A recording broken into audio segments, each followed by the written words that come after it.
I overheard my family plotted to take my assets, and what I did next left them in tears. I'm 65 years old now, living in a modest suburban neighborhood on the outskirts of what you might call a medium-sized city. Nothing fancy, but it's home. I ran a small grocery store, the kind of place where you know your regular customers by name and their preferred brands of coffee. It wasn't glamorous work, but it put food on the table and helped me raise my family. A few years back, I sold the store and retired with what I'd call a comfortable nest egg. Not wealthy by any means, but enough to live on peacefully in my golden years. Life was relatively straightforward until last year when I got the diagnosis that would change everything: Alzheimer's disease. The doctors started me on medication right away to slow the progression. My children, 2 sons and a daughter along with my brother, seemed incredibly supportive at first. They'd remind me to take my medications, check in regularly, help out around the house. We had what I thought was an unbreakable bond. Looking back now, I realize how naive that assumption was. Everything changed about a week ago. I'd invited the family over for what I thought would be a nice evening together, just a casual dinner with my kids, their families, and a few close relatives. The kind of gathering where you catch up on how the grandkids are doing in school, share news about work, and plan for upcoming holidays. I spent most of the evening in my favorite recliner in the living room, content to listen more than talk, watching my family interact. When I returned from my walk, I noticed something odd. All the voices had moved to the kitchen, and there was an urgent, hushed quality to them that made me pause at the front door. I heard my name mentioned more than once. Something in their tone made me hesitate to announce myself. Instead, I eased the door open just enough to hear clearly, and what I heard next would change everything. My eldest son's voice cut through first. "We should move him into a place that can handle all his needs, the sooner the better. That way, we can manage things without him interfering." The words hit me like a physical blow, but what came next was even worse. My daughter, who I'd always thought of as my most compassionate child, spoke in a voice so cold I barely recognized it. "He'll just be a burden eventually, and we might as well make sure the inheritance is settled. Could we enhance the dose of that drug to make his disease worse? Then we could take him to the nursing house as soon as possible."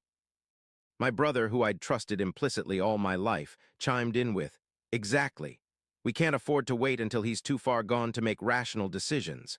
Let's sort out the will and the finances now." As I stood there, hidden from view, the truth hit me like a sledgehammer. The medication they'd been so diligently helping me with, they'd been manipulating the dosage to worsen my condition. They weren't looking out for my welfare. They were accelerating my decline to gain control of my assets sooner. The casual cruelty of their plotting made my stomach churn. Here were my own children, people I'd helped countless times over the years, with car loans, house down payments, college tuition, planning to dispose of me like an inconvenient piece of furniture. The discussion continued, with my son adding, "We can tell him it's for his own safety, that we're worried about him living alone." The others murmured their agreement, as if they were discussing nothing more consequential than the weather. I quietly shut the door and walked another lap around the block, my mind reeling. The cool evening air did nothing to calm the storm of emotions inside me: betrayal, anger, heartbreak, all competing for dominance. By the time I returned, they dispersed throughout the house, probably assuming their secret was safe. I managed to maintain my composure, thanking everyone for coming and seeing them out as if nothing had happened. That night was one of the longest of my life. Sleep evaded me as I replayed their words over and over in my head, trying to understand how the people I'd loved and supported could turn so mercenary. By morning, though, my shock had hardened into resolve. I might be aging, but I wasn't going to take this betrayal lying down. My first call was to my attorney, a man who'd helped me sell my grocery store and whom I'd grown to trust over the years. I explained the situation, and he immediately understood the gravity of it. We scheduled an appointment for the following week to update my will and set up additional protections. In the meantime, I had to maintain appearances. My son called twice, sounding cheerful and concerned, as if he hadn't just plotted to strip me of my independence. My daughter stopped by with groceries, insisting she wanted to make sure I was eating properly. I forced myself to smile and thank her, all while knowing her real motivation was to assess how soon she could move me out. A few days before my lawyer appointment, my brother invited me to lunch. The invitation felt calculated, but I accepted, curious to see what he'd reveal. Over burgers at a local diner, he played the role of the concerned sibling perfectly. "It must be tough living alone," he probed, watching my reactions carefully. You sure you're handling everything okay? I played along, nodding and making noncommittal responses.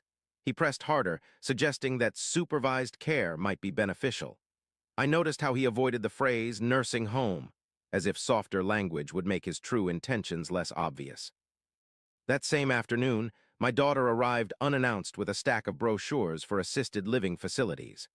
I decided to play up my symptoms, acting more forgetful and anxious than usual, mentioning problems with sleep. She seized on this, presenting the facilities as perfect solutions, assuring me they'd handle all the financial stuff. When I asked why there was such a rush, her carefully worded response about avoiding a crisis situation barely masked her real concern, securing my assets before I could protect them. Finally, the day of my lawyer appointment arrived. I drove myself there, something I rarely do anymore, feeling it was important to demonstrate my independence. In his office, I laid out everything I'd overheard and my concerns about my family's intentions. He listened carefully, occasionally shaking his head in disbelief, before presenting me with several options.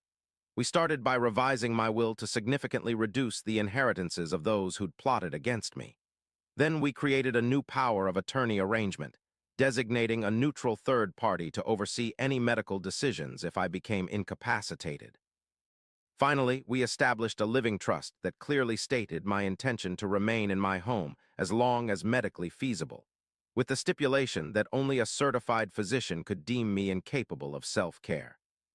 With these protections in place, I called a family meeting for the weekend. I kept the invitation vague, simply saying I wanted to discuss future plans. They arrived looking wary, my daughter glancing around as if expecting an ambush, my son wearing a forced smile, my brother slinking in last with barely a greeting. Once everyone was seated in my living room, I stood by the fireplace, my updated documents placed carefully on the coffee table. I began calmly, explaining that I'd been reviewing my will and healthcare directives. The moment I mentioned taking extra precautions, I saw my eldest son's face tighten. "Why now?" he demanded. "Did something happen?" I met his gaze steadily. "Yes, something did happen. I overheard some conversations."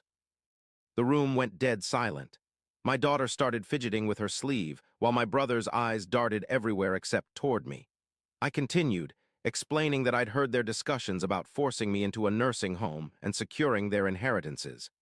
I laid out the legal steps I'd taken to protect myself, watching their faces as the implications sank in. My brother tried to spin it as concern for my welfare, but his trembling voice betrayed him. My daughter attempted to look hurt, insisting they'd never want to harm me. My son took a more aggressive approach, demanding to know who had told lies about them. That's when I revealed I'd heard their kitchen conversation myself. The color drained from my daughter's face. My brother suddenly found the carpet fascinating. I took a deep breath and delivered the final blow. "I've changed my will. The distribution of my estate will now reflect each person's genuine care and respect for me, not their sense of entitlement." My son stood up, fists clenched but silent. My daughter stammered excuses. My brother sank deeper into the couch, muttering about misunderstandings. Then my mother, who had been sitting quietly throughout this confrontation, spoke up. She expressed her shock at the idea of forcing me into a home while I was still capable of independent living. Her words seemed to break something in the room. Suddenly, there was no way for them to pretend innocence.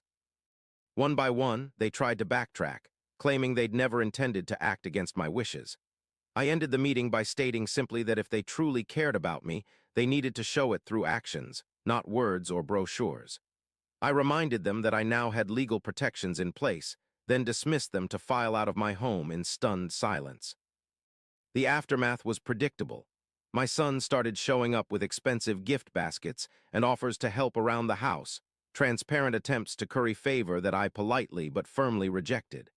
My daughter called daily, pleading for forgiveness and claiming she'd only participated in the discussion out of concern.